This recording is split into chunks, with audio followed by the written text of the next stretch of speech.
Suzanne Sealy with Suzanne's Nips. Thanks for being with me today. Let me ask you, have you ever wondered how dragons got to be in India? Well, we know the first dragons were in China. Philibert's grandfather dragon was a captivating teller of dragon lore. Sometimes he told stories about the much feared, spotted-tailed, meanie dragons who lived behind Yellow Mountain.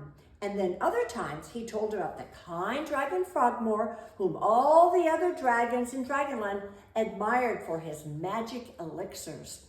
One afternoon, as he and Philibert were looking out over the Spring Valley garden, Grandfather Dragon told Philibert the long ago love story of Tea Blossum and Tissot. Tissot was the 30,000th son of King Dragon, the very first dragon who lived way up high in the mountains of China. Tissot Dragon was strong, adventurous, strapping, and vigorous. His golden hair was parted down the middle of his head and hung down his back in a long, sparkling queue. His agate eyes were slightly slanted at the corners, and when he made a decision, he stuck to his guns, and his eyes would sparkle bright yellow. Over the many years, Tissot had been filled with burning ardor for the lovely Tea Blossum dragon who lived over on Yang Mountain. Tea Blossum was a lustrous green color with gilt-edged scales and a lacy ruff around her long, slender neck.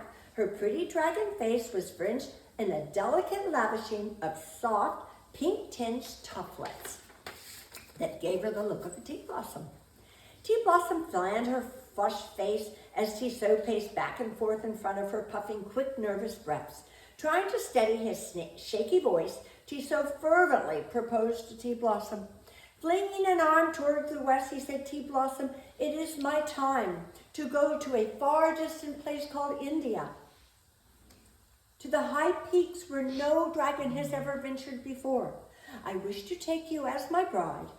And with that, Tissot's yellow eyes flashed at King Dragon, who was now very wrinkled and bent with curving claws so long and sharp they hung to the ground like stalactites. "Tea Blossum, China will always be our motherland," Tissot assured. "We will never, ever forget her." When Tea Blossum's emerald green eyes began to sparkle, Tissot felt a fiery gusher of love well up inside of him. A short time later, just at daybreak, Tissot and Tea Blossum waved all the Chinese dragons a farewell, and lifting their great razzle-dazzle wings, they flew off to India's white-capped Himalayan mountains way far, far off in the distance.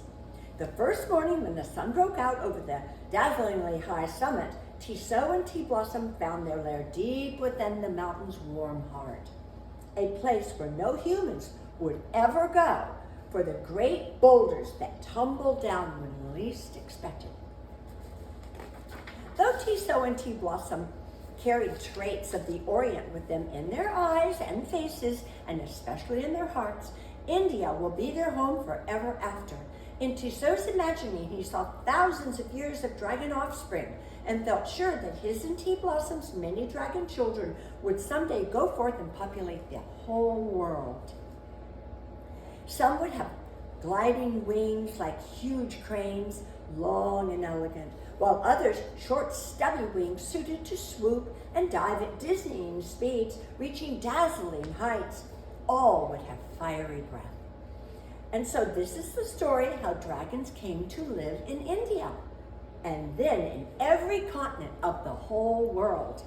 But this is not the end of the story. The next story is how King Dragon came to be the very first dragon. Honestly, haven't you ever wondered about that?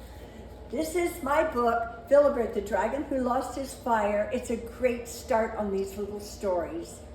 And this is my second book just out, Philibert and Philomena Plan a Garden.